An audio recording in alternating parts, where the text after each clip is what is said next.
What's up, y'all? I'm Jimjumbo, and today I'm going to be showing you a farming strategy that works in Tier 7 and Tier 8 that requires 0 loot pets. Alright, let's go over the first tree. That is going to be the 7 Boss Rush. This is what you're going to be using in Tier 7. The first tree is going to be your quantity tree. We grab Star Shards. Star Shards are going to let you fight your Watchers quicker. Watchers will generate a lot of Tier 8 maps, and you can sell those if you're still struggling to go into Tier 8. Netherrealm Resonance. This is just high value for other players that are juicing maps in higher tiers, and you can either build it up for yourself or you can sell it off to, make money now. Then we'll go to Black Sail. Black Sail is probably your money maker. You can get all your threads here and all of your scrap.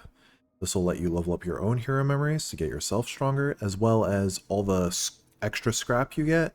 You can sell in the marketplace and make a lot of money. Memory scrap is going to be the main thing that you're going to want to get, and that's really how you make the majority of your money. And then we go into snow paper here. So this node here and this node here makes it so bosses on your maps will drop 2 sets of snow paper. This is, really good. Snow paper sells for quite a bit. I think it's going for, it's going for 0.05, 0.065, and bosses will drop anywhere from like stacks of 1 to stacks of 20. So you can get, a couple FE per enemy. It'll build up as you run your maps. Alright, let's go over my Tier 8 Boss Rush. This one still uses Black Sail. This is going to be the natural progression from the T7 one. So we're still taking Netherrealm Resonance here. We drop the Star Shards as the Tier 8 Watchers are, I'd say, less valuable comparative to like the actual map. We still take Black Sail. And then basically what we add is a Turna. So up here we grab Guaranteed for a Turna to show up, and then we take this bottom path down here. This has a chance to duplicate the bosses here, and then this has a chance to make it so the bosses drop the boss invitation to fight a specific boss, which goes for quite a bit right now. I believe it's, let's see. Go here, should be map ticket, Queen's Wick, going for about 24 FE right now, which is a decent chunk. Now let's go over my last tree. This is the No Pirate tree. So this is removing Black Sail. I have this one just like, in case you don't like Black Sail that much, because the other ones Black Sail does take up a lot of time. So the most important node here is going to be this one here. You do need to be able to beat the Tier 8 Traveler, so you're not going to be able to do this tree otherwise.